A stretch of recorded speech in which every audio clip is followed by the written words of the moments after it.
Hello everyone, Priyadarshini this side and welcome to my channel Camoler. I'm glad that आप सभी को ये question answer discussion पसंद आया. Thank you so much. So now Sambalpur university के 2017 MSc entrance question paper से कुछ और क्वेश्चंस को मैं एक्सप्लेन करूंगी.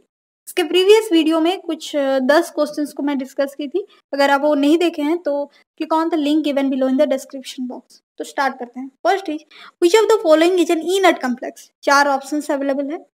तो कम्प्लेक्सेस दो टाइप्स के होते हैं, लेबाइल एंड ई नट. अगर कोई भी कम्प्लेक्स में लिगेंड सब्स्टिट्यूशन बहुत इजीली होता है तो उसको इजीली होता है यानी कि वहाँ पे लिगेंड सब्स्टिट्यूशन रेट हाई है तो उसको हम बोलेंगे लेबाइल.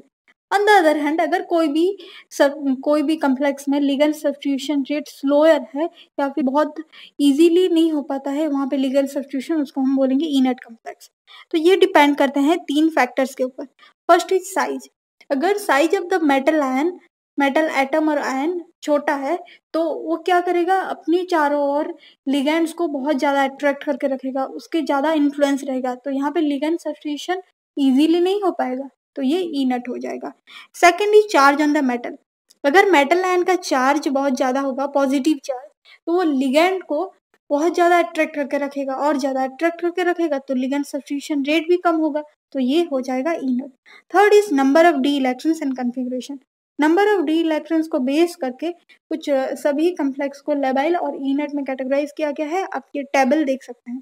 तो हमारे पास जो 4 ऑप्शंस हैं, 4 कम्प्लेक्सेस हैं, उसका हम क्या करेंगे, number of d electrons calculate करेंगे. उसके लिए हम सेंट्रल मेटल एटम का पहले ऑक्सीडेशन स्टेट को कैलकुलेट करेंगे. ऑक्सीडेशन स्टेट कैलकुलेट करने के बाद उसी के अकॉर्डिंग हम वैलेंस एंड इलेक्ट्रॉनिक कन्फिग्रेशन लिखेंगे एंड उससे ही हम नंबर ऑफ डी इलेक्ट्रॉन्स भी कैलकुलेट करेंगे. तो यहाँ पे जो NH3 एंड H2O लिगेंड है ये दोनों बहुत कंफ्यूजिंग है क्योंकि ये कोई कोई कम्प्लेक्स में स्ट्रॉन्ग फील्ड के हिसाब से भी काम करते हैं और कोई कोई में वीक फील्ड के हिसाब से. तो डिपेंड करता है उसका एनवायरमेंट, हाइब्रिडाइजेशन. जो फर्स्ट कम्प्लेक्स है यहाँ पे NH3 स्ट्रॉन्ग फील्ड लिगेंड के हिसाब से काम किया है तो ये D3 कॉन्फ़िगरेशन में है. D3 मतलब ये है ई नट. और बाकी जो 3 हैं यहाँ पे एक में D7, D4 एंड D4 है, D4 हाई स्पिन, तो ये क्या हो जाएगा, लेबाइल. तो बाकी तीनों लेबाइल है and first complex is inert.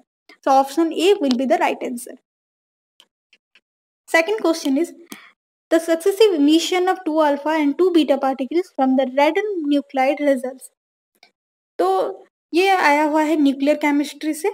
सो जब डीके 3 टाइप्स के होते हैं, alpha decay, beta decay and gamma emission.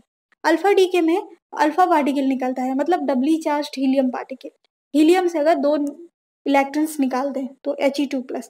तो अल्फा डीके में जो न्यू एलिमेंट्स फॉर्म होता है, न्यू एलिमेंट्स का एटॉमिक नंबर 2 डिक्रीज करता है एंड एटॉमिक मास 4 डिक्रीज करता है. गामा डीके में जो न्यू एलिमेंट फॉर्म करता है उसका एटॉमिक नंबर +1 इंक्रीज करता है लेकिन एटॉमिक मास सेम ही रहता है. गामा इमिशन में जो न्यू एलिमेंट फॉर्म होता है उसका एटॉमिक नंबर भी सेम होता है एंड एटॉमिक मास भी सेम होता है, इसीलिए इसको गामा इमिशन कहते हैं, नॉट गामा डीके. तो क्वेश्चन में जो है उसमें 2 बार अल्फा डीके होगा.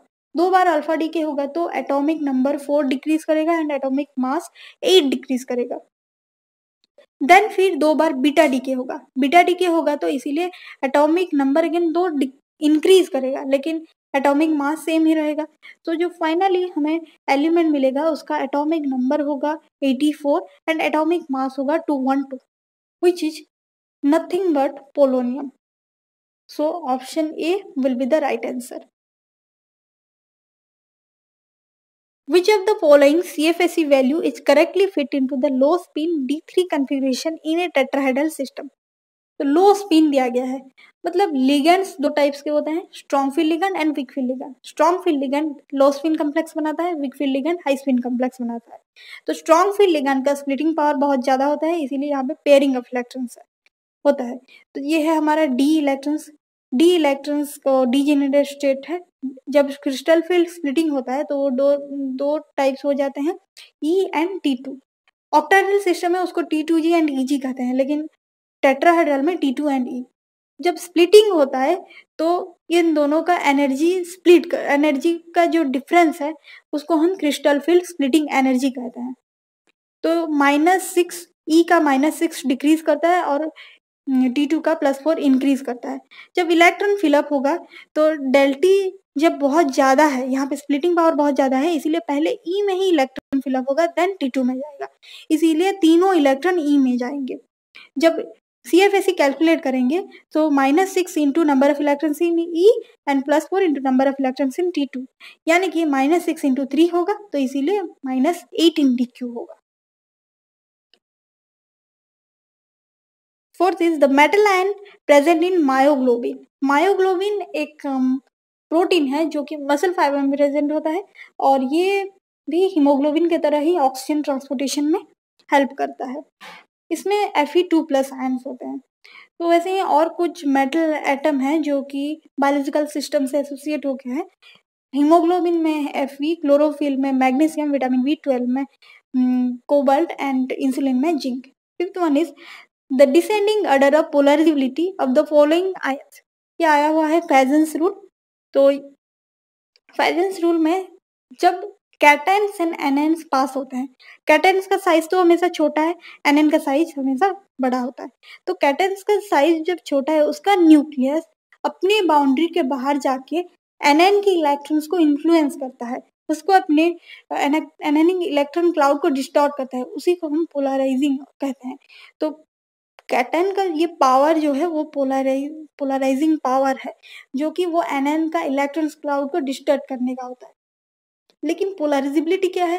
एनायन का एबिलिटी टू बी पोलराइज्ड। तो ये डिपेंड करता है 5 फैक्टर्स के ऊपर, मतलब 5 फैक्टर से इफेक्ट करते हैं।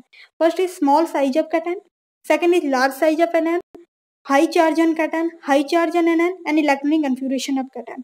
इसका डिटेल एक सेपरेट PDF मैं टेलीग्राम चैनल में शेयर कर दूंगी। तो यहाँ पे दिया गया है एनायंस और पोलराइजेबिलिटी के बारे में पूछा गया है, मतलब टू गेट पोलराइज्ड। जो एनायंस है Cl-, Br-, I-, इन तीनों का चार्जेस सेम है। मतलब हम क्या देखेंगे, उसका साइज देखेंगे। साइज अगर लार्ज होगा तो वो पोलराइजेशन को फेवर करेगा। अगर साइज का देखेंगे उसका ट्रेंड, तो I- का साइज ज्यादा, देन Br-, देन Cl-, तो उसी के हिसाब से option B will be the right answer. Next question is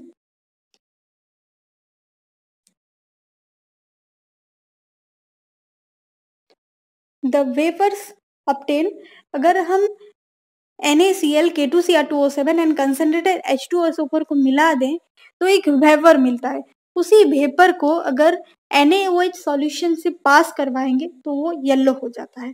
and then उसी में अगर lead acetate and access CH3COOH डालते हैं तो ये एक येलो प्रेसिपिटेट फॉर्म करता है। तो ये जो क्वेश्चन में पूछा गया है, ये वेपर क्या है? ये वेपर है chromyl chloride, that is CrO2Cl2। ये एक रेड फ्यूमिंग लिक्विड है। So option B will be the right answer. The next question is which of the following pair correspond to soft acid pair. तो ये आया हुआ है hard soft acid base theory से। Hard acid, soft acid, hard base and soft base, इसका कुछ definitions है, आप देखिए, नोट डाउन कीजिए। और इसके कई सारे एग्जाम्पल्स हैं, आप चाहे जितना इसको याद रख सकते हैं। तो उसी के हिसाब से option C, that is Pd2+ and BF3 will be the right answer. Next question is which of the following is correct order with respect to their relative stabilities. यहाँ पे 4 एटम एंड आयंस दिया गया है। सो O2 का हम ammo diagram करेंगे। पहले ammo diagram करने के लिए एक ऑक्सीजन में होता है 8 इलेक्ट्रॉन्स, तो उसका टोटल नंबर ऑफ इलेक्ट्रॉन्स हो गया 16। तो उसका एमओ कन्फिग्रेशन लिखेंगे पहले, और उसके बाद उसका एमओ डायग्राम करेंगे। सो एमओ डायग्राम करेंगे तो नीचे से ऊपर ऑर्बिटल्स का एनर्जी इंक्रीज करते जाता है। यह atomic orbital, molecular orbital, then atomic orbital. Atomic orbitals में ग्रेजुअली पहले हम इलेक्ट्रॉन फील करेंगे, देन मॉलिक्यूलर ऑर्बिटल में इलेक्ट्रॉन्स फील करेंगे। फर्स्ट है σ1s, then σ*1s, then σ2s, σ*2s, σ2pz, π2px, π2py, then π*2px, π*2py में एक एक इलेक्ट्रॉन्स रखेंगे। तो जितने भी स्टार वाला है ये है एंटी बॉन्डिंग, एंड जितने भी स्टार नहीं है वो है बॉन्डिंग इलेक्ट्रॉन। तो number of bonding electron, number of anti bonding electron से हम स्टेबिलिटी काउंट करते हैं। अगर बॉन्डिंग इलेक्ट्रॉन्स ज़्यादा है तो वो ज़्यादा स्टेबल होता है। और bonding and non anti bonding electrons को लेके हम बॉन्ड ऑर्डर कैलकुलेट करते हैं। बॉन्ड ऑर्डर फॉर्मूला है उसका half into N B minus N A. अगर बॉन्ड ऑर्डर 0 होता है तो उसका स्टेबिलिटी नहीं होता है, मतलब अनस्टेबल होता है। प्लस हाफ होता है तो भी ये अनस्टेबल होता है, लेकिन +1 +2 +3 होता है तो वो स्टेबल होता है। मतलब बॉन्ड ऑर्डर जितना ज्यादा होगा उतना ज्यादा स्टेबिलिटी एनहेंस होगा। सो ये जो मॉलिक्यूल एंड आयंस हैं उनका हम total number of electrons count करेंगे। O+ में 1 इलेक्ट्रॉन्स कम होगा, O2 में 1 इलेक्ट्रॉन्स ज्यादा होगा, O2 माइनस में 2 इलेक्ट्रॉन्स ज्यादा होगा। तो ये नंबर ऑफ इलेक्ट्रॉन्स लिखने के बाद हम MO कन्फिग्रेशन लिखेंगे।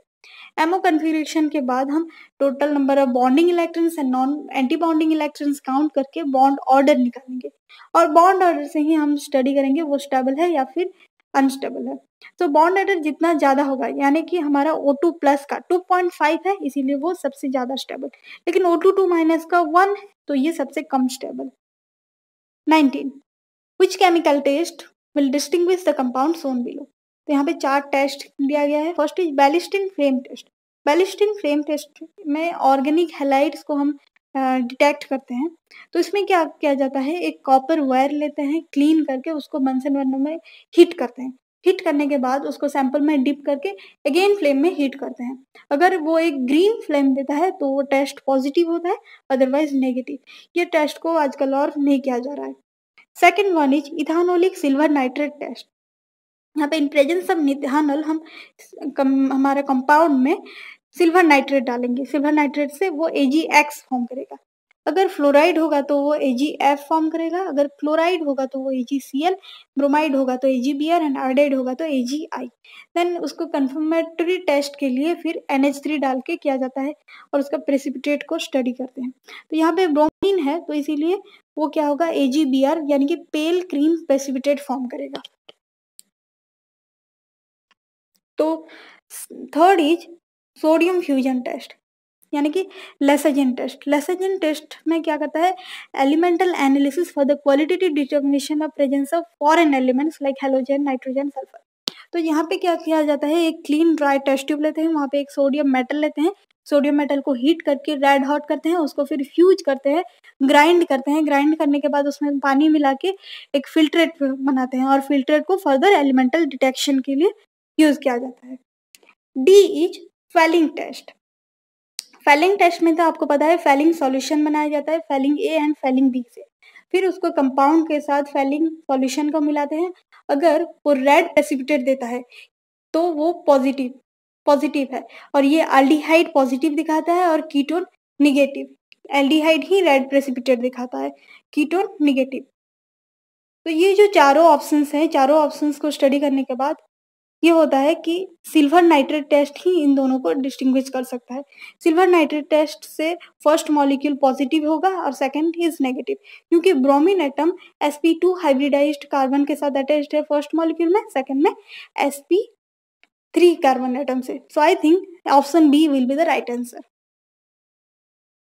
Then the last question is the IUPAC name of the following molecule. यहाँ पे जो मॉलिक्यूल है, यहाँ पे फंक्शनल ग्रुप है Cn। Cn is a terminating functional group. Terminating मतलब वहाँ पे कार्बन है, और इसके और भी एग्जांपल्स हैं जैसे कि COH, CHO। तो नंबरिंग हमेशा टर्मिनेटिंग फंक्शनल ग्रुप से ही शुरू होता है। तो 1 2 3 4 होगा, और यहाँ पे देखिए 3 क्लोरो एंड 2 मिथाइल है, लेकिन क्लोरीन का अल्फाबेटिकली देखेंगे तो वो पहले आएगा, तो 3 क्लोरो 2 मिथाइल होगा इसका राइट आंसर। तो ये था कुछ 10 क्वेश्चंस। इसके नेक्स्ट पार्ट में बाकी क्वेश्चंस को मैं एक्सप्लेन करूंगी। आप चाहे तो मेरे टेलीग्राम चैनल को भी ज्वाइन कर सकते हैं, वहाँ पे मैं PDF वगैरह शेयर करूंगी। और हाँ, कुछ गुड बुक्स का डिटेल भी डिस्क्रिप्शन बॉक्स में दिया गया है, you can check it out. Session पसंद आया तो लाइक करें, सब्सक्राइब करें और अपने दोस्तों के साथ शेयर भी करें। Thank you.